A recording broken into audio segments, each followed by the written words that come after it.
वफाकी सेक्रेटरीज और supreme court के जजेस के लिए दो रिहायशी प्लॉटों की सियासत का जहां तक ताल्लुक है, अक्टूबर 2004 में तब उस वक्त के आमिर जनरल रिटायर्ड परवेज मुशर्रफ और वजीर आजम शौकत अजीज के एजाज में वफाकी सेक्रेटरीज ने सरकारी दावत का एहतमाम किया।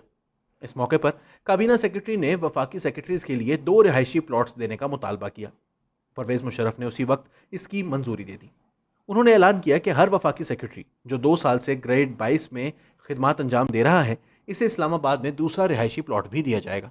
इस फैसले को नाफिज करने के लिए शौकत अजीज को 2 साल का अरसा लगा। यह फैसला 2006 से नाफिजुल अमल हुआ।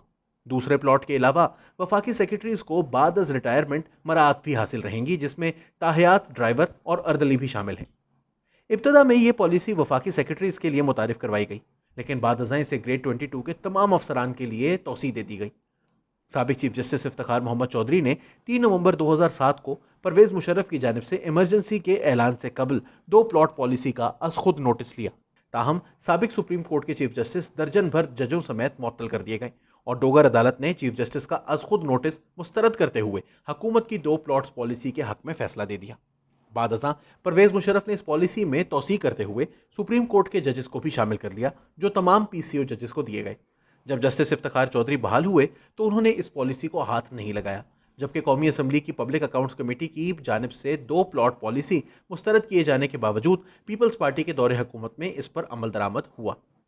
पीएसी ने यानी पब्लिक अकाउंट्स कमेटी ने जजों, जर्नैलों, ब्यूरोक्रेट्स, सहाफियों और दीगर को कोड़ियों के मोल प्लॉट्स मुख्तस किए जाने को मनसूख करने की सिफारिश की, लेकिन पीपल्स पार्टी, मुस्लिम लीग नून और ना ही मौजूदा हुकूमत ने पीएसी की सिफारिशात पर अमल दरामद में दिलचस्पी जाहिर की। नवाज शरीफ ने इब्तदा में तजब्जुब का इजहार किया, लेकिन बाद में सिविल ब्यूरोक्रेसी के दबाव पर घुटने टेक दिए। रियासत के वसाइल में जहां गरीब और महरूम तबकात का कोई हिस्सा नहीं, वहां आला अफसरान और जजेस को मराआत से नवाजा गया। ग्रेड 22 के कुछ अफसरान जिनका ताल्लुक पुलिस सर्विस से है, इन्हें पुलिस फाउंडेशन के नाम पर प्लॉट्स मिले। इस दर्जे में कुछ रिटायर्ड पुलिस अफसरान भी शामिल हैं, जिन्हें पुलिस फाउंडेशन की तरफ से निस्फ दर्जन तक प्लॉट्स मिले। हर सेक्रेटरी दाखिला को वफाकी हुकूमत से मिलने वाले प्लॉट्स के अलावा पुलिस फाउंडेशन से भी प्लॉट मिले। सीडीए में डेप्यूटेशन पर तैनाती के बावजूद अफसरान को रिहायशी प्लॉट मिले। 2020 में सुप्रीम कोर्ट के फैसले में जस्टिस काजी फाइजीसा ने कहा था कि पाकिस्तान वो वाहिद इस्तिस्ना है जहां किसी माकूल वजह के बगैर तबका इशराफिया को रियासत की जमीनें दे दी जाती हैं।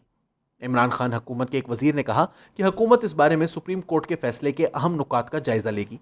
काबीना ज़राए का कहना है कि अदालती फैसले में उठाए गए नुकात वजीर आजम इमरान खान की पॉलिसी से हम आहंग हैं कि रियासती वसाइल इशराफिया के बजाय गरीब और महरूम तबकात के लिए मुख्तस किए जाएं। ज़राए का कहना है कि वजीर आजम पॉलिसी पर नजरसानी का इरादा रखते हैं। सुप्रीम कोर्ट के फैसले में कहा गया था कि अराजी अशराफिया में तकसीम नहीं की जा सकती। बरतानिया, अमरीका और किसी दौलत मुश्तरका के मुल्क में पाकिस्तान के सिवा इसकी नज़ीर नहीं मिलती। जस्टिस काजी फाइजीसा का नोट, जो अदालती फैसले का हिस्सा बनाया गया, इसमें कहा गया कि कोई भी कानून इसकी इजाज़त नहीं देता। उन्होंने अपने नोट में मजीद लिखा कि सिविल और फौजी कवानीन अफसरान को रिहायशी, तिजारती और ज़रूरी प्लॉट्स हासिल करने की इजाज़त नहीं देते। इन्हें रिटायरमेंट पर भारी पेंशन मिलती है। रवा माली साल में इसका हुजम 470 अरब रुपए है। मुल्क की अवाम ये रकूम अदा करते हैं, जबकि खुद इन्हें बेहद कम हासिल होता है।